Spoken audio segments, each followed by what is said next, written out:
avec quelqu'un hier, un païen.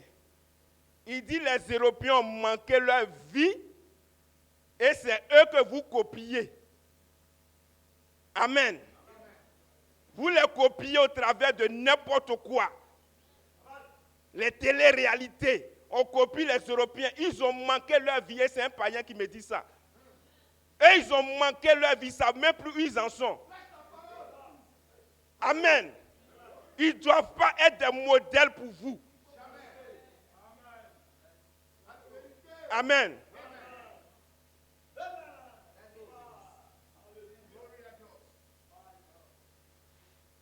Frère, c'est tellement de n'importe quoi. Amen. Et nos jeunes filles, vous vous embobinez dans ça. Amen. Et demain, vous ne faites pas attention. Vous êtes dans les bras d'un jeune païen. Amen. Ok. On va parler de l'écriture sur la muraille. Amen.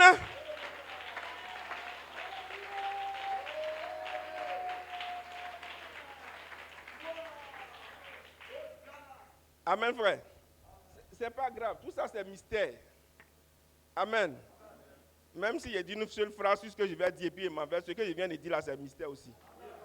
Voilà, parce qu'on est dans mystère, vous ne comprenez rien. Amen. Donc on doit descendre dans ces petits trucs là comme ça. Amen. Frère, l'heure est grave, frères et sœurs. Amen. Beaucoup de gens nous ont fait croire qu'ils croyaient l'apôtre,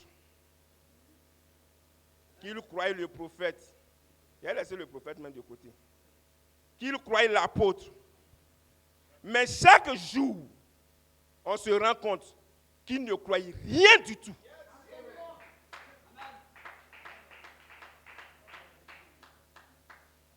Bon. Avant-hier ou bien, ça fait 2 jours, il y a un frère d'une église dont je ne dirai pas le nom, qui m'a appelé, il m'a dit, on a causé un peu, et puis à la fin, il veut parler de la parole. Vous êtes dans votre chose là encore. Il dit, on est dans quoi? Il dit, dans votre écriture au mur là. Il dit, mais c'est vous qui avez laissé la parole, et puis ou bien c'est nous, on a laissé la parole. Et il me dit, clairement, hein, frère, il faut qu'on reconnaisse que frère Coleman s'est trompé. J'ai dit, hein? Il dit, oui, moi je n'ai pas peur de le dire. Frère Coleman s'est trompé. J'ai dit, ouais. C'est là où on est arrivé. Frère Coleman s'est trompé. Il dit, non, il faut le reconnaître. C'est cette affaire de Julien Brunel, frère Coleman s'est trompé. J'ai dit, hein? Est-ce que tu sais qu'un frère a dit à frère Coleman, toi tu aimes passer ton temps à écouter écriture au mur, à écouter, tu sais comment frère Coleman l'a traité? Il dit, tu es un idiot. Moi, je préfère écouter mon Dieu me parler. Amen. Donc, c'est Dieu qui a décidé de lui parler ainsi. Par l'écriture sur la muraille. Et frère Coleman dit, c'est une bonne chose. Amen. Et j'ai dit, mais comment? Toi, tu es là, tu dis, tu crois quelqu'un, il te dit ça, c'est une bonne chose, et puis toi, tu viens dire non, il s'est trompé. Amen. Et je lui ai dit, tu connais Watchmani? Amen. Quand on était avant dans nos anciens messages, là, c'est un gars qu'on aimait beaucoup lire. J'ai dit, tu connais Watchmani? Il dit, oui, je connais. Ok. J'ai dit, si Coleman s'est trompé là, tout ce qu'il a prêché là, c'est comme si tu lisais Watchmani. Je vais aller plus loin. C'est comme si tu lisais les phrases de Binto. Tout ce que Coleman a dit là, si tu es trompé là, c'est comme si tu lis une si longue lettre. Amen. C'est la même chose. C'est-à-dire c'est des papiers. tu peux prendre comme ça, bon, tu lis en passant et puis tu jettes. Mais pour nous là, on sonde ça. Parce que nous croyons avoir la vie. La vie est dedans. Donc pour nous là, c'est une question de vie ou de mort. Pour nous, ce que Coleman a dit là, c'est une question de vie ou de mort. Donc quand nous on lit ça là, on ne lit pas ça comme phrase de Binto. On ne lit pas ça comme il est venu libérer les captifs de Rebecca Brown. On ne lit pas ça comme ça. On ne lit pas ça comme les lettres, les livres de Ellen White. Amen. C'est la prophétesse des Adventistes. Elle a écrit un livre, un très bon livre, hein? Le Grand Conflit. Et moi-même, je vous encouragerai aussi à lire ce livre. Mais même quand on lit ça là, on ne peut pas mettre ça sur le même piédestal que ce que Coleman a dit. Impossible. Donc, nous ici là, on ne joue pas à ça. Je parle doucement, tranquillement. Je veux que vous compreniez. Ce que nous qui sommes ici là, c'est que nous on croit. Nous croyons la Bible. Nous croyons qu'il n'y a aucune erreur dans la Bible. Nous croyons au ministère prophétique de William Aaron Branham. Et nous croyons qu'il n'y a aucune erreur dans ce qu'il a dit. Nous croyons au ministère apostolique de Joseph Coleman. Et nous croyons qu'il n'y a aucune erreur dans ce qu'il a dit.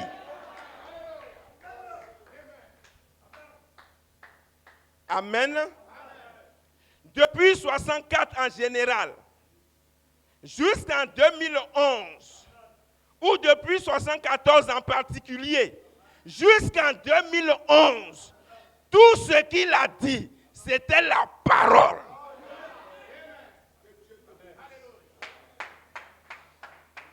C'est comme ça nous croyons. Amen. C'est comme ça nous croyons. Et je vais vous dire, ceux qui croient comme ça là, bon, vraiment, je ne sais pas s'ils sont Abidjan en ce moment, hein, mais ils sont très peu. Amen. Mais même s'ils sont au Péniel Tabernacle seulement, c'est largement suffisant.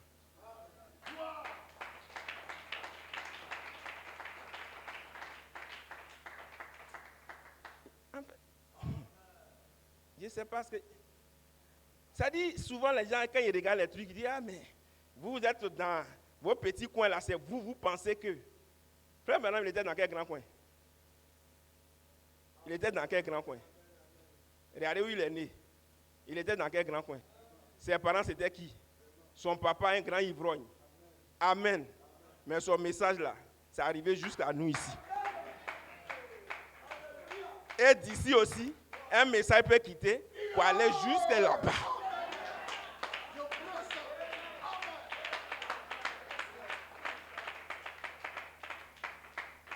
Moi, je m'en fous de ce que vous pensez ou de ce que vous dites.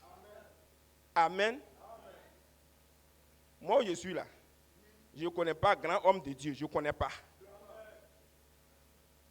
Je ne connais pas ça. Grand homme de Dieu, c'est celui qui croit ce que je viens de dire là. C'est celui que j'appelle grand homme de Dieu. Tu ne crois pas ça, tu n'es pas un grand homme de Dieu. Amen. Et je n'aime pas m'embrouiller avec certaines choses. Amen. Est-ce que vous êtes avec moi?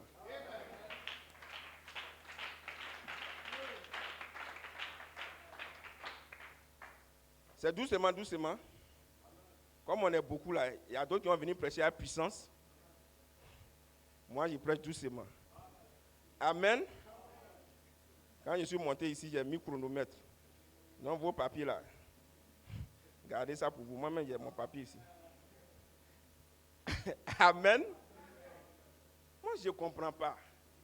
Tu dis, tu crois, frère Coleman, on te donne, on fait un effort, mon pasteur dépense son argent, il fait des livres gros comme ça, il vous donne. Vous ne prenez même pas le temps de lire ça. Et quand vous venez à la chaire, vous racontez des balivernes. Amen. Ok. Je n'aurai pas le temps de lire, hein, donc j'ai parlé comme ça seulement. Amen.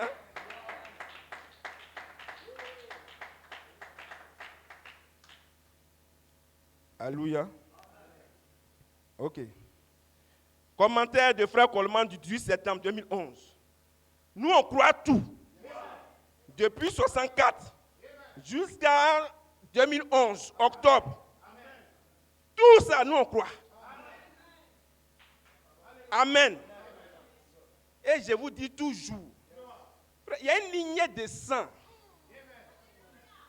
Et vous devez l'identifier. Et on vous donne les éléments de l'identification de la lignée. Quand quelqu'un dit je crois Coleman et qu'il en est 2010-2011, il n'est pas de cette lignée. Amen.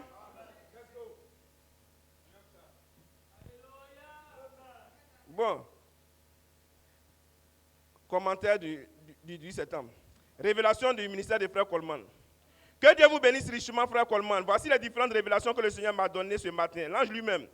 Cela a commencé comme une vision de la pyramide. Cela ressemblait, si cela était dessiné, il n'y avait pas de couleur ou rien à l'intérieur. J'ai vu frère Coleman entrer avec la blouse arc-en-ciel du peintre. Alors que vous avez commencé à peindre les 7 couleurs de l'arc-en-ciel dans l'espace du Saint-Esprit, je vous ai vu en train de peindre les couleurs qui sont là. Parce que Malachie 4, quand lui l'a fait là, c'est vide, il n'y a pas de couleur dedans. Si vous voyez quelqu'un dans une église, un tableau comme ça, avec couleur dedans, ça veut dire qu'il est en train de dire croix Coleman. Maintenant, regardez-le, est-ce qu'il poursuit juste en 2011? S'il ne poursuit pas là-bas, c'est un imposteur. C'est quelqu'un qui vient au milieu des agneaux et il porte habit d'agneau, mais à l'intérieur, c'est un loup ravisseur.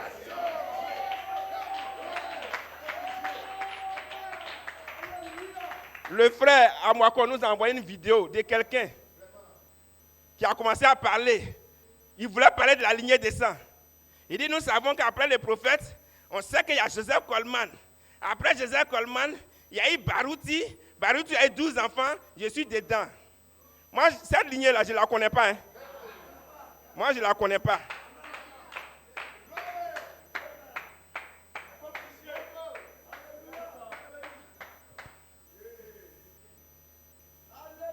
Les lignées comme ça là, si vous les suivez, c'est votre problème. J'ai vu les dates 65 à 74. Alors que vous avez commencé à peindre les 7 couleurs de l'arc-en-ciel dans l'espace du Saint-Esprit. 7 couleurs de 64 à 74. Alors j'ai observé, j'ai vu Joseph Charité Coleman de 21 ans colorier le love en vert lime. Amen. Puis un jour, nous, on a levé couleur ça là, mais puis on met vert là. Vert lime là. On va chercher et puis on va mettre ça. J'ai vu Joseph, quand il a fini de mettre la peinture ici, il est venu, il a mis peinture ici aussi.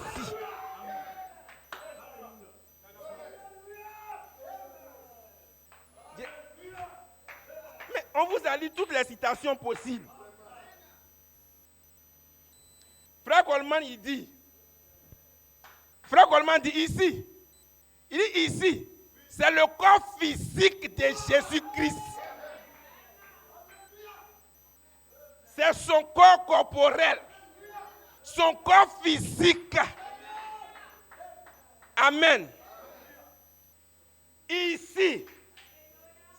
l'esprit, le Saint-Esprit, l'esprit de celui-là qui descend sur l'église. Mais là, c'est le corps physique. Et j'ai vu Joseph en train de colorier cet endroit. En d'autres mots, si tu veux comprendre simplement, j'ai vu Jésus-Christ. Il ressemblait à Coleman.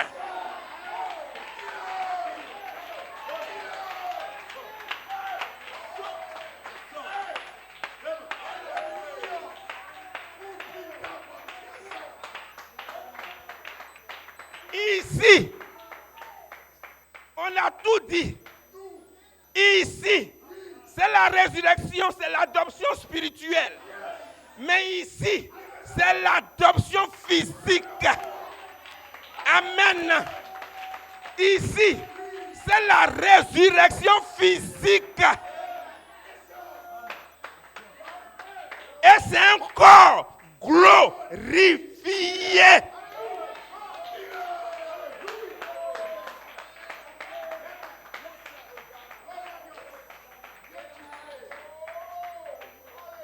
Donc celui-là, quand il vient, quand il descend pas, il descend avec un corps glorifié. La résurrection physique, c'est un corps glorifié. C'est quelle résurrection qui est corps racheté? C'est quelle résurrection physique qui est corps racheté? Bon, les pasteurs vont venir. Tellement je suis en boule, même juste ça, c'est même parce que je vais dire. Bon, Jésus a dit, pour ceux qui sont au dehors là, et on parle en parabole. Mais vous qui êtes ici à nous là, on éclaircit les choses clairement. Donc si eux ne comprennent pas, ce n'est pas grave. Mais Jésus fait entrer son épouse dans un petit coin et puis il lui murmure les secrets mystères.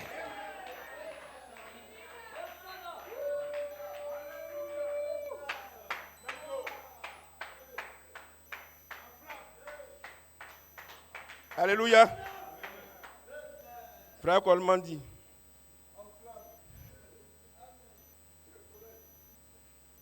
Et vous savez que dans cette inspiration du 15 juin 1974, je devais faire un appel à la résurrection à une date ultérieure.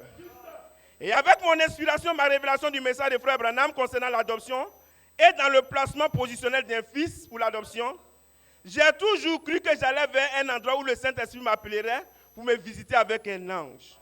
Amen. C'est ce que Dieu m'a montré. Gloire à Dieu. Il me visiterait avec un ange, il me remplirait, il scellerait mes vertus par le baptême de feu de la charité. C'est ce que j'ai toujours cru, c'est ce que je crois toujours. C'est quelque chose qu'aucun démon ne peut m'empêcher d'avoir. Béni soit le nom du Seigneur. Et en plus, je dis qu'il va m'adopter, il va me donner un don, me bénir, me récompenser. Et oui, il va me guérir. Alléluia. Amen. Et oui, il va me faire sortir pour la glorification que Malachi 4 a prêché. Alléluia. Maintenant, j'ai eu plusieurs songes qui m'ont été remis. Non, on ne va pas sauter ça. C'est ce que je sais qui va se produire. Amen, amen. Avec la commission que Dieu m'a donnée d'appeler les gens à la résurrection, je ferai ça dans un jeune corps ressuscité.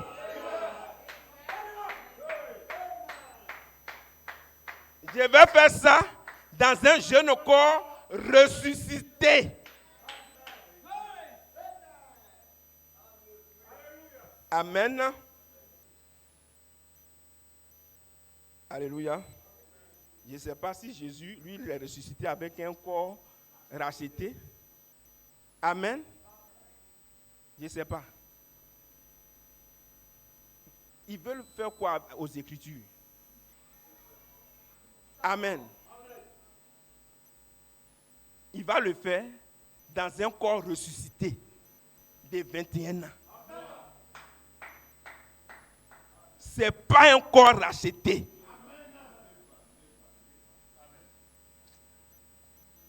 Alléluia. Ok. Comme j'ai parlé de la gerbe agitée, il me reste environ 10 minutes. Amen. Non, je ne peux même pas lire. Mais d'autres, il y a trop. Qui est ce Melchisedec? Paragraphe 55, 57, 70, 73, 74. Je ne peux pas lire tout ça là. Amen. Mais je ne sais pas où ils ont tiré que quelqu'un vient, un mort, vient avec un corps racheté. Amen. Et la personne dit, écoutez bien ceci. Frère Branham dit, quand on meurt, l'âme quitte le corps, notre corps qui est là, et il y a un autre corps qui l'attend. Amen. Alléluia. Un autre corps qui l'attend. Alléluia. C'est la théophanie. Et frère Branham dit, à la résurrection, la théophanie vient sur la terre. Frère Branham n'a pas dit, à la résurrection, l'âme qui était entrée dans le corps revient sur la terre. Frère Branham n'a jamais dit ça. Je vais lire la quotation, pasteur.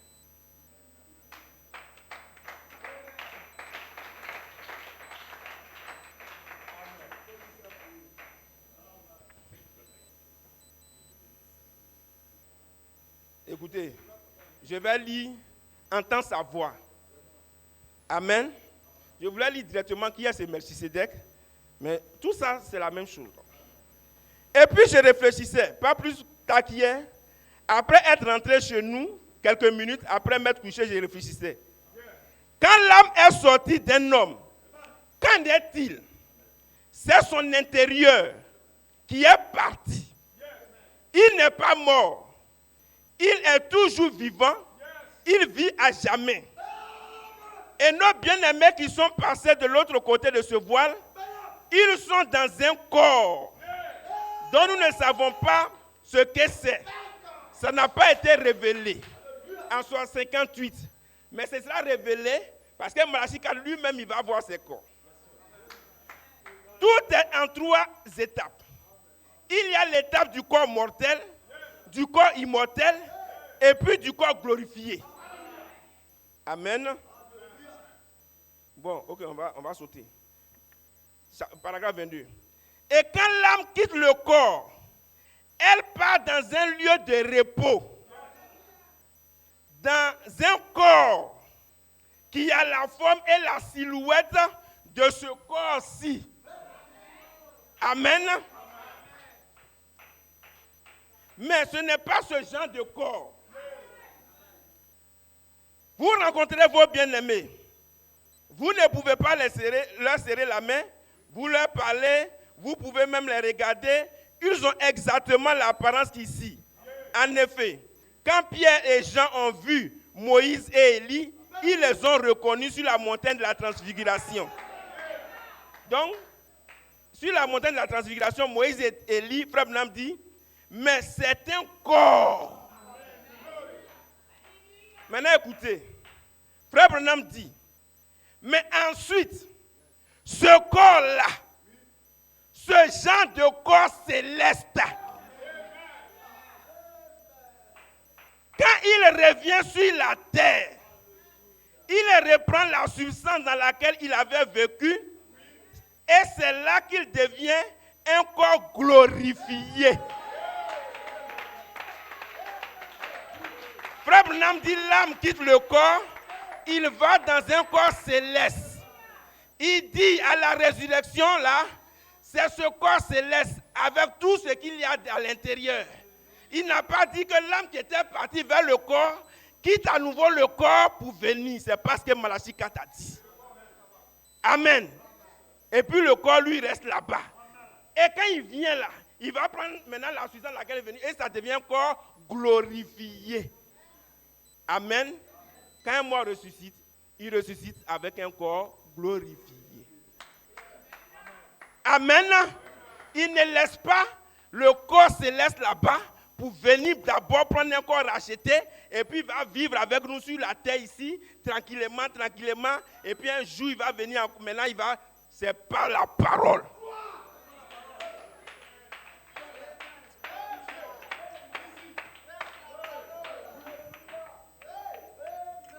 Amen. Bon, c'est fini, je n'ai plus le temps. Amen. Amen. D'abord, frère Branham dit, Jésus, il est une gerbe agitée. Amen. Amen. Et frère Branham dit, il est les prémices de ceux qui sont morts. Écoutez, il est une gerbe agitée. Amen. Quand vous faites la récolte des riz, par exemple, comme ces riz, on l'a ici, on n'a pas blé, on ne va pas dire blé. Les premiers éléments qui arrivent à maturité, là, qui sont mûrs, là, vous les coupez. Et puis vous faites une gerbe. Et vous l'agitez. Vous dites à ceux qui sont là, qui ne sont pas encore mûrs, là, celui que j'agite au-dessus de vous, là, c'est l'un d'entre vous. Il a été planté dans la même condition que vous. Et puis il est arrivé à maturité. Amen. Donc de la manière il est arrivé là, vous qui êtes là, vous allez arriver de la même manière.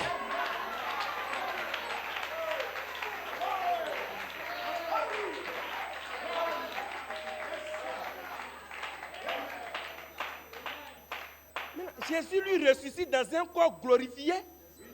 Il est agité sur nous. Maintenant, nous, on ressuscite. C'est un corps racheté. Scandale. Blasphème.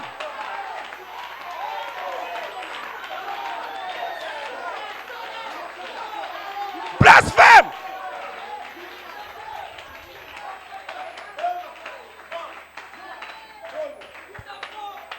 Oh, frère. La chair sera agitée. Elle sera agitée de nouveau. Alléluia. Quelqu'un va sortir. Quelqu'un va sortir. Non pas avec un corps racheté, mais un corps glorifié. La chair sera agitée une seconde fois. Joseph sortira. Non pas un corps racheté, mais un corps glorifié. Il sera nouveau. Une chair agitée.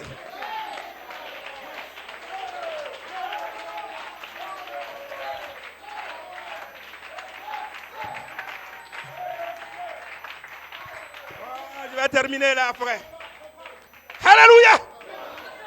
Alléluia.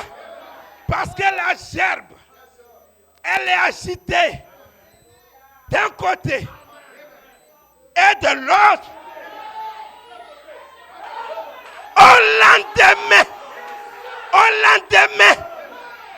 lendemain du sabbat, la gerbe est agitée le 8e jour.